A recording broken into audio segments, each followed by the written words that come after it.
Il existe un enseignement qu'Elena Petrovna Blavatsky a transmis uniquement à son entourage, un savoir jugé trop dangereux pour être largement diffusé, une vérité sur la nature de la réincarnation si troublante qu'elle a elle-même hésité avant de l'écrire. Cet enseignement a été appelé par les initiés la doctrine du saut du temps, et sa prémisse centrale remet en question tout ce que vous pensez savoir sur la naissance, le destin et l'illusion du libre arbitre qui est chère à l'humanité.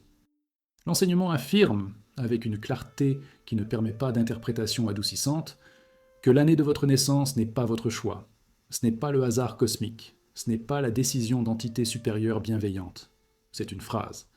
Phrase karmique précise qui révèle, à ceux qui savent lire les codes, exactement quelle vie passée vous êtes obligé de revisiter, quelle erreur vous êtes obligé d'affronter et quelle dette vous payez bon gré mal gré.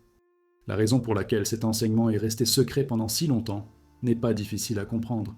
Il lève le voile réconfortant qui permet aux gens de croire qu'ils contrôlent leur destin. Il expose les mécanismes froids et impersonnels du karma, d'une manière qui fait que les philosophies spirituelles les plus populaires ressemblent à des contes de fées pour enfants effrayés. Cela révèle que l'univers ne s'intéresse pas à votre confort psychologique, à votre sens de l'action, à votre besoin de croire que vos choix comptent comme vous le souhaitez. L'univers s'intéresse à l'équilibre, dans la justice cosmique, en veillant à ce que chaque action ait sa réaction correspondante, quel que soit le nombre d'incarnations nécessaires pour boucler le circuit. Blavatsky a appris cet enseignement au cours de ses années au Tibet, dans des monastères cachés où les connaissances interdites étaient préservées des yeux du monde extérieur. Les maîtres qui l'ont instruite ont été clairs, ce savoir peut libérer ou détruire, selon la maturité de celui qui le reçoit. Pour les âmes prêtes, il offre une compréhension profonde qui permet un travail conscient avec les forces karmiques. Pour les âmes non préparées, elle offre le désespoir, le fatalisme, un sentiment d'emprisonnement pouvant conduire à un effondrement psychologique ou spirituel, d'où la prudence, d'où le secret. Par conséquent, la transmission n'a été faite qu'à ceux qui ont démontré leur capacité à manipuler la vérité sans être détruite par elle. Mais les temps ont changé. L'humanité se trouve à un point d'inflexion où d'anciens secrets doivent être révélés, non par bienveillance, mais par nécessité. L'ignorance qui protégeait les masses les condamne désormais. Ce qui était miséricorde est devenu prison, et Blavatsky, avant sa mort, a laissé des instructions selon lesquelles, lorsque les conditions seraient réunies, cet enseignement serait transmis à ceux qui auraient le courage de le recevoir. Ce moment est maintenant. Et vous, pour des raisons qui ne sont pas une coïncidence, lisez ces mots. L'enseignement interdit commence par une prémisse qui semble simple mais dont les implications sont vastes. Chaque année, dans le décompte humain du temps, porte une signature vibratoire unique, une fréquence spécifique, qui correspond à certains modèles karmiques. Ce n'est pas une métaphore poétique. Il s'agit d'une description littérale du fonctionnement du temps, à des niveaux que la physique matérialiste ne peut pas encore mesurer, mais que les traditions ésotériques ont cartographiés depuis des millénaires. Les années ne sont pas de simples marqueurs arbitraires sur des calendriers inventés par l'homme. Ce sont des vagues d'énergie cosmique, chacune avec des qualités distinctes, chacune créant des champs spécifiques qui affectent profondément tout ce qui naît en elle. Lorsqu'une âme est prête à se réincarner, elle ne choisit pas librement qu'en être. Elle est magnétiquement attirée par l'année dont la vibration correspond au modèle karmique dominant, sur lequel elle doit travailler. C'est comme si chaque année était une station de radio diffusant sur une fréquence spécifique, et chaque âme était réglée pour capter uniquement certaines fréquences en fonction du karma qu'elle a accumulé. Vous n'avez pas choisi votre année de naissance. Votre karma a choisi pour vous.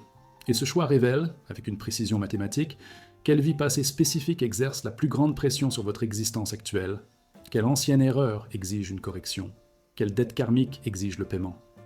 C'est la partie de l'enseignement qui a le plus perturbé les étudiants de Blavatsky. La révélation que nous sommes nés l'année de notre naissance, précisément parce que cette année-là nous oblige à affronter ce que nous voulons le plus éviter. Il n'y a pas d'échappatoire à ce mécanicien. Il n'y a pas de négociation. L'année de naissance est la porte d'entrée vers un terrain d'essai karmique spécifique. Et une fois que vous y entrez, les leçons de ce domaine deviennent incontournables.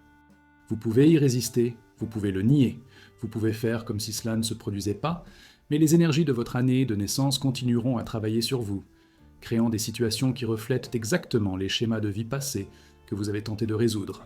Voir. Blavatsky a documenté dans ses écrits les plus ésotériques les correspondances entre les années et les modèles karmiques, créant un système qu'elle a appelé chronographie karmique. Ce système est trop complexe pour être entièrement expliqué ici, mais ces grandes lignes peuvent être comprises. Les années ne fonctionnent pas de manière isolée. Ils travaillent selon des cycles qui se chevauchent, chaque cycle révélant différents aspects du karma d'une âme. Le cycle le plus fondamental est le cycle décennal, où le dernier chiffre de l'année révèle le thème karmique primaire. À cela se superpose le cycle du centenaire, où les 2 derniers chiffres révèlent des nuances spécifiques. Et au-dessus des deux se trouve le cycle millénaire, où la position de l'année, au sein des millénaires plus grands, révèle des modèles qui s'étendent sur plusieurs incarnations en séquence. Ceux qui sont nés au cours d'une année se terminant par une portent un karma d'isolement. Dans des vies antérieures, ces âmes se sont souvent séparées du collectif d'une manière qui a causé du tort, que ce soit par arrogance qui les a amenés à mépriser les autres, ou par lâcheté qui les a amenés à abandonner leurs responsabilités communautaires. Dans cette vie, ils éprouvent un sentiment persistant de ne pas appartenir, d'être séparés même lorsqu'ils sont entourés de gens, de ne jamais s'intégrer complètement dans aucun groupe. Ce n'est pas un défaut de personnalité. C'est le karma qui se manifeste, obligeant à se confronter aux conséquences de l'isolement qu'ils ont eux-mêmes créé dans leurs existences antérieures. Ceux qui sont nés dans des années, se terminant par 2, portent un karma de dépendance. Dans des vies antérieures, ces âmes se sont souvent perdues au profit des autres, soit par asservissement qui niait leur propre identité, soit par manipulation qui utilisait les autres pour satisfaire des besoins qui auraient dû être développés en interne. Dans cette vie, ils oscillent entre les extrêmes d'une dépendance étouffante et d'une indépendance défensive, sans jamais trouver l'équilibre d'une interdépendance saine.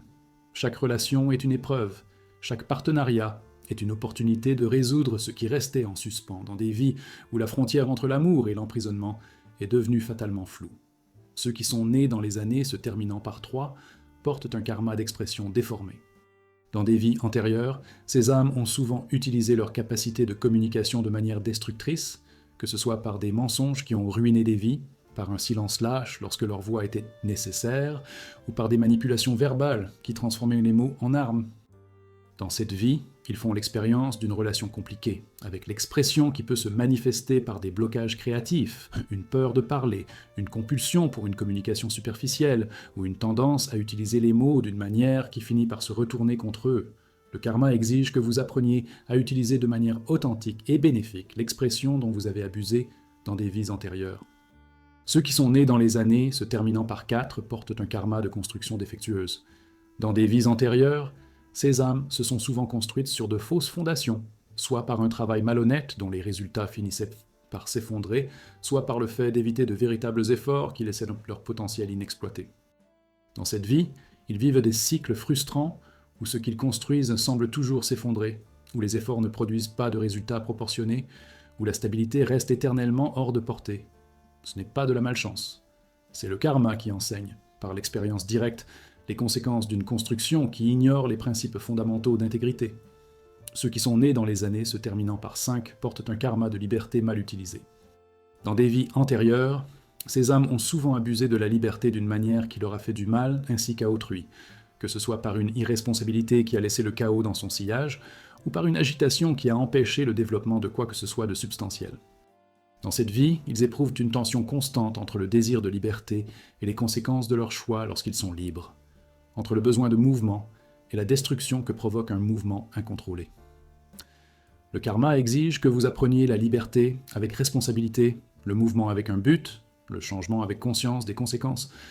Ceux qui sont nés dans des années se terminant par 6 portent un karma de responsabilité déformé.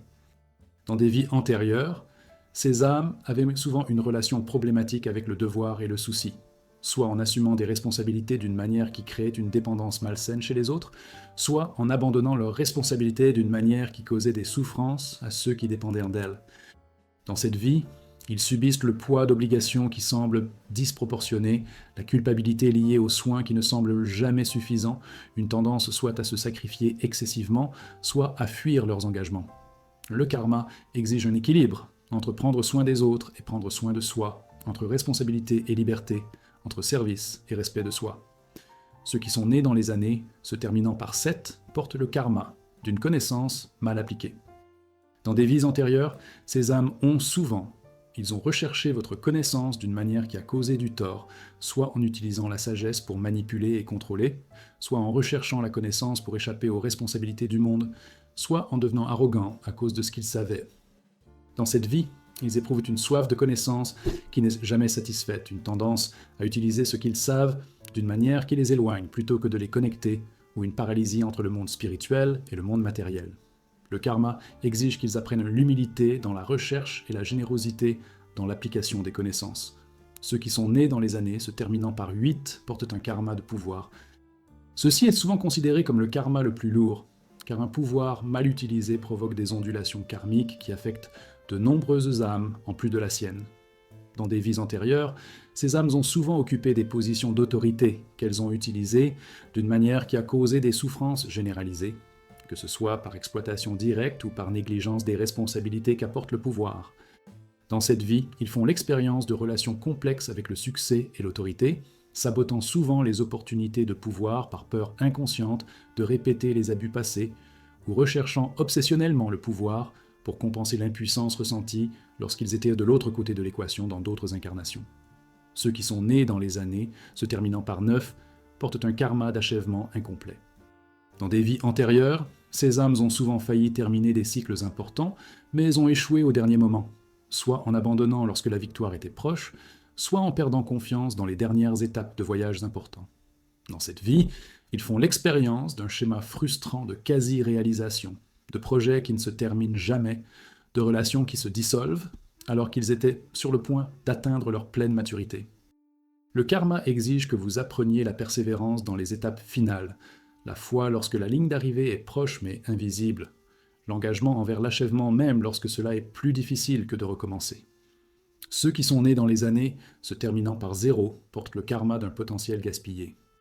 Ceci est considéré comme un karma particulièrement triste, car il représente des âmes qui avaient beaucoup et peu, qui ont reçu des dons et ne les ont pas développés, qui ont eu des opportunités et les ont laissés passer. Dans des vies antérieures, ces âmes étaient souvent dotées de capacités exceptionnelles qui, pour une raison ou une autre, ne se manifestaient pas de manière adéquate. Dans cette vie, ils portent le sentiment persistant qu'ils devraient en faire plus, être plus, réaliser plus, combiné à une paralysie qui les empêche de bouger dans une direction spécifique. Le karma exige que vous fassiez enfin des choix, que vous vous engagiez sur des chemins spécifiques, que vous transformiez un potentiel abstrait en réalisation concrète. Mais ce ne sont là que les modèles les plus élémentaires révélés par le dernier chiffre. L'enseignement interdit va bien plus loin, révélant comment les combinaisons de chiffres créent des nuances spécifiques. Une personne née dans une année se terminant en 23, par exemple, porte une combinaison particulière de karma de dépendance et de karma d'expression qui se manifestent de différentes manières qu'une personne née dans une année se terminant en 32, où la même combinaison opère avec des poids inversés. Les deux derniers chiffres forment ensemble ce que Blavatsky a appelé la signature karmique composite, et son interprétation nécessite de comprendre non seulement chaque chiffre isolément, mais aussi la manière dont ils interagissent. L'enseignement devient encore plus complexe si l'on considère la position de l'année au sein des siècles et des millénaires. Ceux qui sont nés au début des siècles portent un karma d'initiation, étant souvent des âmes qui, dans des vies antérieures, ont commencé des choses qu'elles n'ont jamais terminées. Ceux qui sont nés au milieu des siècles portent un karma de maintenance, étant souvent des âmes qui, dans des vies antérieures, ont reçu un héritage d'autrui et n'ont pas réussi à le préserver correctement. Ceux qui sont nés à la fin des siècles portent un karma de transition, étant souvent des âmes qui, dans des vies antérieures, ont résisté aux changements nécessaires ou n'ont pas réussi à préparer adéquatement les générations suivantes. La raison pour laquelle cet enseignement a été considéré comme interdit commence à devenir claire lorsque l'on considère ses implications. Si votre année de naissance est une phrase karmique qui révèle précisément à quelle vie passée vous êtes obligé d'affronter, alors de nombreux récits réconfortants sur la réincarnation s'effondrent. Il n'y a pas de choix facile entre des vies. Des conseils d'entités bienveillantes vous aident à planifier votre prochaine incarnation. Il existe des leçons soigneusement organisées en fonction de ce que vous êtes prêt à apprendre. Il existe simplement du karma, impersonnel et inexorable, qui vous positionne exactement là où vos actions passées déterminent que vous devez être. Cela ne veut pas dire que le libre arbitre n'existe pas. Cela signifie qu'il fonctionne dans le cadre de paramètres beaucoup plus étroits que la plupart des gens voudraient le croire. Vous n'avez pas choisi de naître à votre naissance, mais vous pouvez choisir la manière dont vous réagissez aux défis que votre année de naissance vous apporte, UX. Vous n'avez pas choisi à quel karma faire face dans cette vie, mais vous pouvez choisir d'y faire face consciemment ou de vous laisser entraîner inconsciemment. Vous n'avez pas choisi les leçons, mais vous pouvez choisir d'apprendre ou de répéter. Le libre arbitre ne réside pas dans le choix des circonstances, mais dans la réponse à celles-ci. Et cette distinction bien comprise est plus libératrice qu'emprisonnante. L'enseignement interdit révèle également quelque chose d'inquiétant sur la nature des vies passées qui influencent le présent. Ce ne sont pas forcément les vies les plus récentes qui dominent, ce sont des vies avec un karma plus intense, plus non résolu, plus chargé d'énergie qui cherche encore l'équilibre. Vous avez peut-être vécu des dizaines d'incarnations entre une vie passée spécifique et celle-ci, mais si cette vie contenait un karma particulièrement fort que vous avez évité de résoudre dans toutes les incarnations intermédiaires, c'est ce qui déterminera votre année de naissance maintenant. Le karma ne fonctionne pas selon une chronologie linéaire, fonctionne par intensité. Et un karma intense peut hanter une âme pendant des millénaires jusqu'à ce qu'il soit finalement correctement affronté. Blavatsky a documenté des cas d'âmes nées au cours d'années spécifiques, directement liées à des événements de vie passés séparés par plus de 1000 ans. Une âme qui a commis une trahison importante dans la Rome antique est née dans une année moderne dont la numérologie reflète exactement le modèle de cette trahison. Une âme qui a abandonné la responsabilité sacrée dans l'Égypte ancienne est née au cours d'une année dont la signature vibratoire recrée les conditions de cet abandon. L'univers a une mémoire parfaite, rien n'est oublié.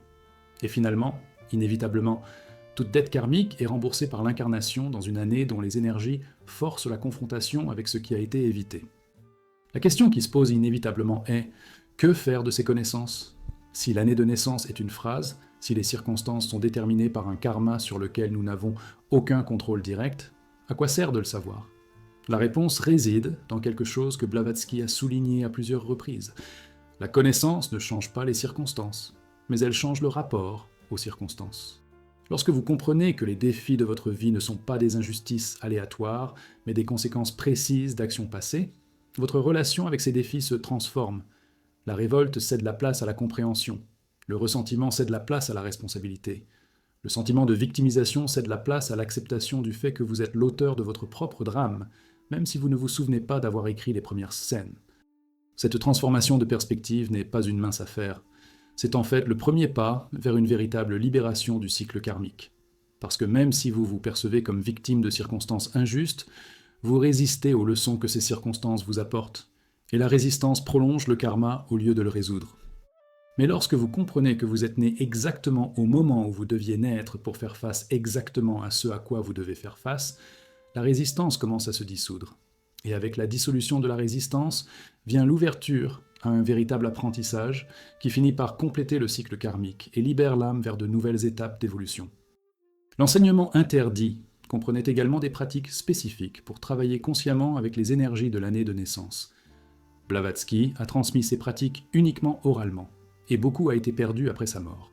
Mais les fragments qui survivent indiquent un système sophistiqué de méditation, de contemplation et d'actions rituelles conçues pour accélérer la résolution du karma, plutôt que d'attendre simplement qu'il se déroule naturellement sur plusieurs incarnations. Le principe central de ces pratiques était que le karma peut être brûlé consciemment grâce à un travail intérieur intense, mais seulement par ceux qui comprennent d'abord exactement quel karma ils portent. C'est là l'utilité pratique de connaître son année de naissance. Elle révèle précisément où concentrer son travail intérieur. Plutôt que de gaspiller de l'énergie dans une amélioration personnelle générique qui peut ou non répondre au schéma réel que vous portez, vous pouvez diriger vos efforts spécifiquement vers les thèmes karmiques identifiés par votre année de naissance. Une personne née au cours d'une année qui indique un karma de pouvoir peut concentrer son travail intérieur sur les questions d'autorité, de contrôle et du bon usage de l'influence. Une personne née dans une année qui indique un karma d'expression peut concentrer son travail interne sur les questions de communication, de créativité et d'utilisation correcte des mots. L'efficacité de cette approche ciblée est incomparablement supérieure aux tentatives aveugles d'amélioration qui ne prennent pas en compte la spécificité du karma individuel. Blavatsky a toutefois averti que travailler consciemment avec le karma est une entreprise sérieuse qui ne doit pas être prise à la légère. Accélérer la résolution du karma signifie intensifier les expériences à travers lesquelles le karma est résolu. C'est comme la différence entre marcher dans une vallée et la parcourir en courant. On y arrive plus vite, mais l'effort est plus grand. Où les risques sont accrus?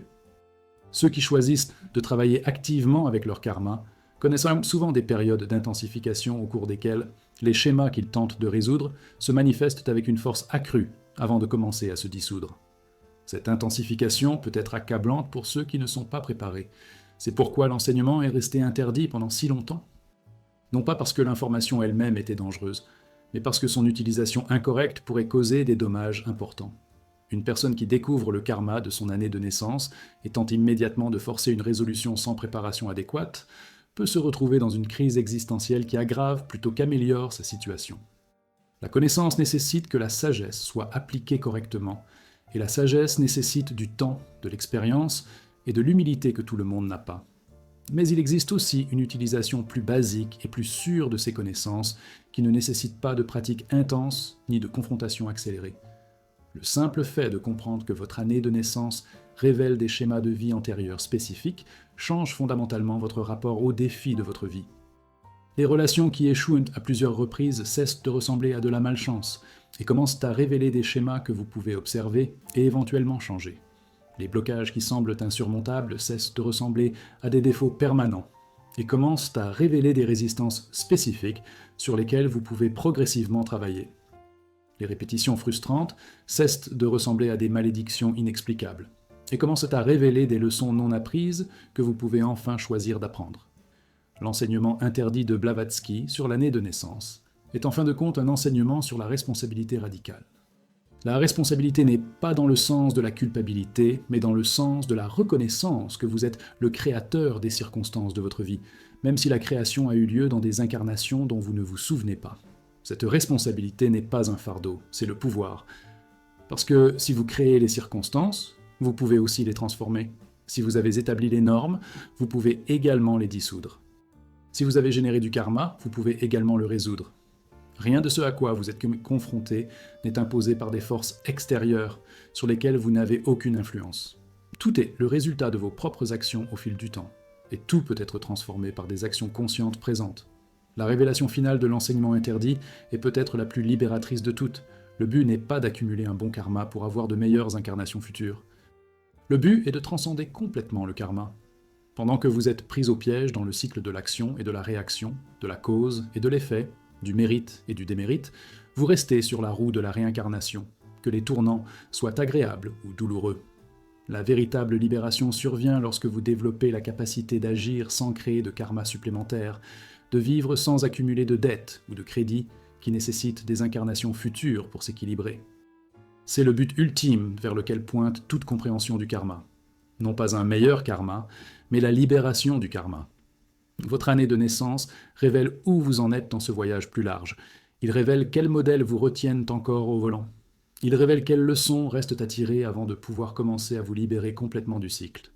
Ces informations sont inestimables pour quiconque en comprend la valeur. C'est une carte du territoire que vous devez traverser avant de pouvoir atteindre une véritable liberté. Et comme toute carte, elle ne traverse pas le territoire à votre place, mais cela montre la voie, indique des obstacles. Il révèle où vous êtes et où vous devez être. Blavatsky a proposé cet enseignement non pas pour satisfaire une curiosité ésotérique, mais comme un outil pratique de libération. Outil que vous possédez désormais, du moins dans ses contours essentiels. Ce que vous en faites est votre choix, le seul choix qui vous appartient vraiment, au sens le plus profond du terme. Vous pouvez l'ignorer. Elles peuvent être archivées sous forme d'informations intéressantes, mais peu pratiques. Vous pouvez l'utiliser pour nourrir votre ego spirituel sans réelle transformation. Ou vous pouvez le prendre au sérieux. Vous pouvez enquêter sur votre propre année de naissance avec ses clés d'interprétation. Vous pouvez commencer à observer comment les modèles indiqués se manifestent dans votre vie.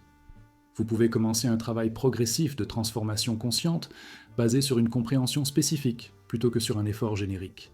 Cet enseignement a été interdit car il était trop puissant pour être diffusé sans discernement. Mais interdiction ne signifie pas inaccessibilité permanente. Cela signifie réservation pour ceux qui sont prêts à recevoir. Si vous êtes arrivé jusqu'ici, si ces mots résonnent à un niveau que vous ne parvenez peut-être pas à articuler pleinement, il est possible que vous fassiez partie de ceux à qui l'enseignement a toujours été destiné. Pas pour un mérite particulier, pas pour un développement spirituel supérieur, mais tout simplement parce que votre propre karma vous a amené à ce point, à ce moment, à cette révélation. Ce qui se passe à partir d'ici dépend entièrement de vous.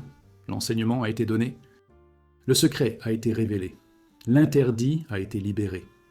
Reste maintenant à savoir si vous utiliserez ce qui vous a été donné ou si vous le laisserez se dissoudre dans le brouillard d'informations oubliées qui caractérise l'existence moderne.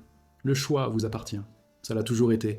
Et les conséquences de ce choix, comme de tous les choix, s'étendront bien au-delà de ce que vous pouvez voir actuellement. Blavatsky a rempli sa mission de préserver et éventuellement de transmettre des connaissances qui autrement seraient déjà perdues. Vous avez reçu une transmission à laquelle peu de personnes dans l'histoire ont eu accès. Ce que vous faites avec votre précieux héritage détermine non seulement votre propre destinée, mais potentiellement celle des autres que vous toucherez tout au long de cette incarnation et de celles à venir. Parce que la connaissance n'existe pas de manière isolée, cela se propage.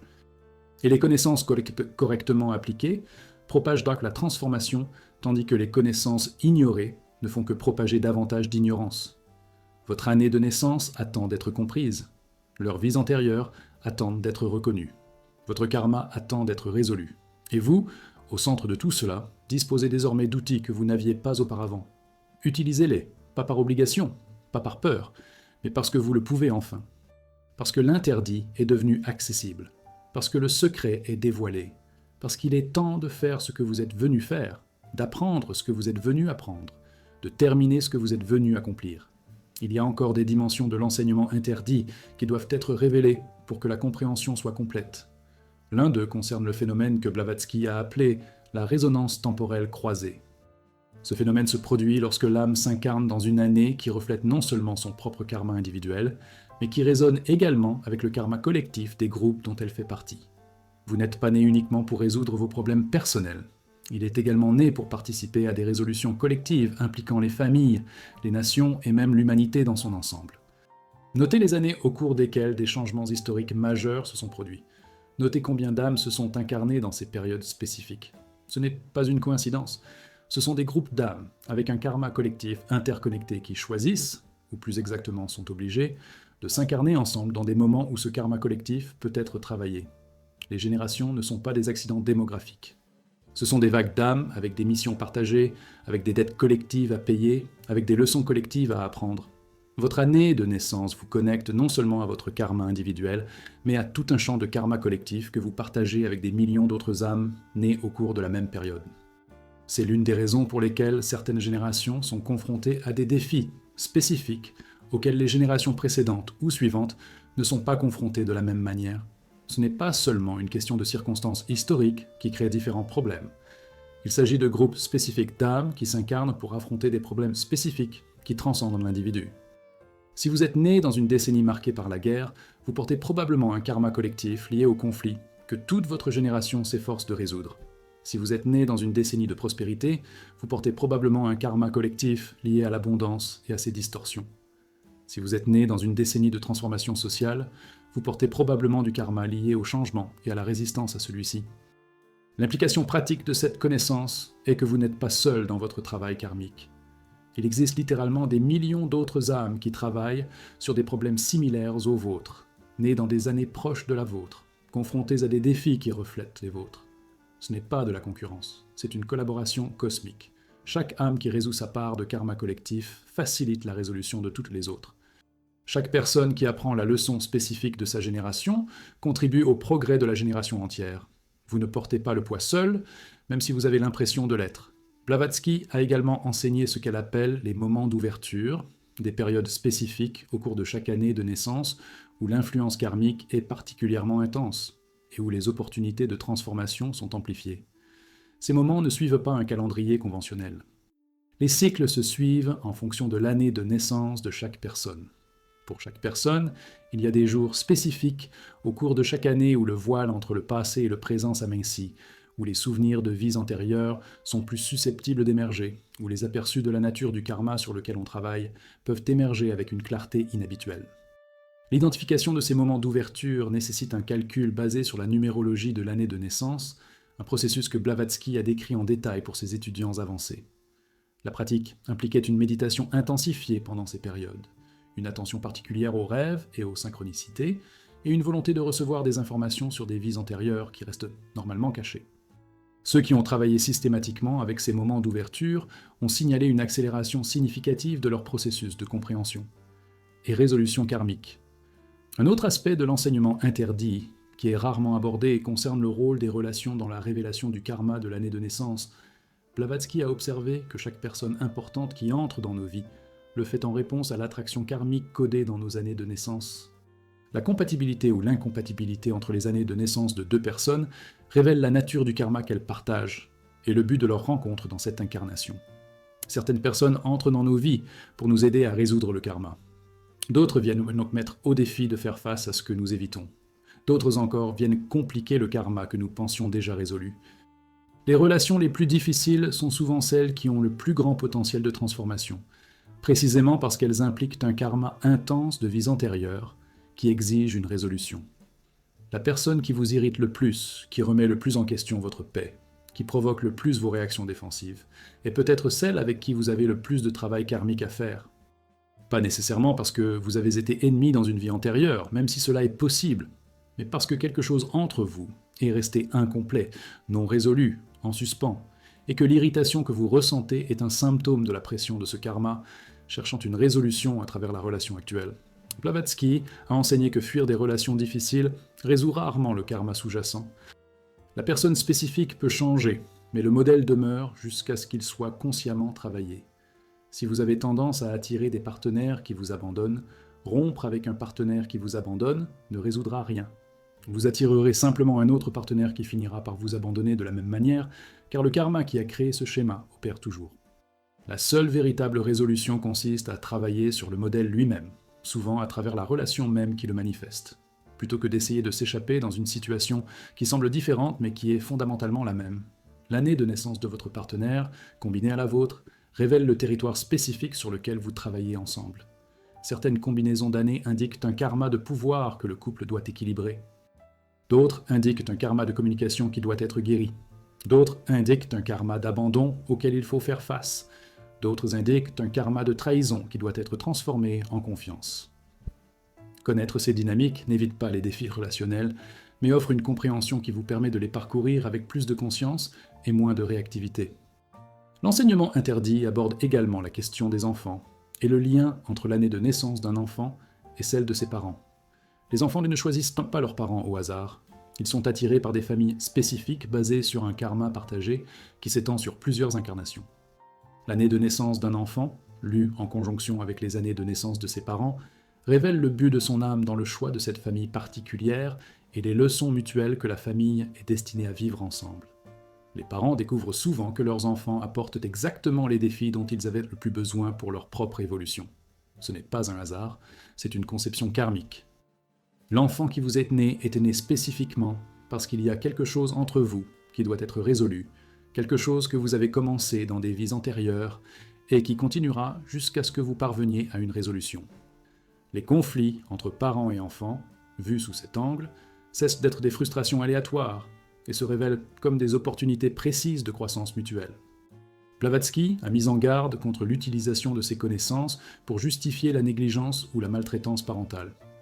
Ce n'est pas parce qu'un enfant porte un karma qui le relie à vous qu'il mérite un traitement négatif. Cela signifie qu'il y a un travail à faire entre vous, et ce travail peut être accompli aussi bien par l'amour conscient que par le conflit. Le choix de la manière de travailler le karma vous appartient. Et choisir de travailler par l'amour plutôt que par la douleur est toujours une option disponible, bien que souvent plus difficile car elle nécessite une confrontation consciente plutôt qu'une réaction automatique. L'enseignement interdit comprend également de sérieux avertissements sur les dangers d'une utilisation déformée des connaissances karmiques. L'un des plus grands dangers est le fatalisme, la tendance à utiliser le karma comme excuse pour ne pas agir. Si tout est déterminé par le karma, pourquoi essayer de changer quoi que ce soit ? Cette pensée, bien que compréhensible, représente une incompréhension fondamentale de l'enseignement. Le karma détermine les circonstances, pas les réponses. Le karma crée le terrain de jeu, pas le résultat du jeu. Ce que vous faites dans les circonstances créées par le karma est exactement le moment où votre libre arbitre opère et où se produit votre évolution. Un autre danger consiste à utiliser le karma pour juger les autres. Si quelqu'un souffre, cela doit être dû à un mauvais karma provenant de vies antérieures. Si quelqu'un prospère, ce doit être un bon karma.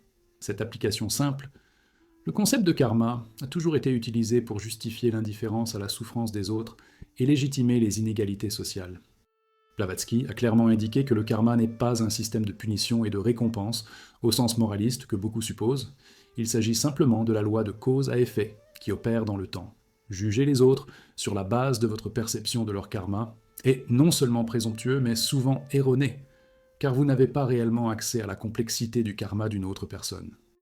L'utilisation correcte des connaissances sur le karma de l'année de naissance est exclusivement destinée à la connaissance de soi et à la transformation de soi. C'est un outil pour regarder à l'intérieur et non pour juger ce qui se trouve à l'extérieur. C'est un miroir pour se voir plus clairement, pas une longue vue pour examiner les autres.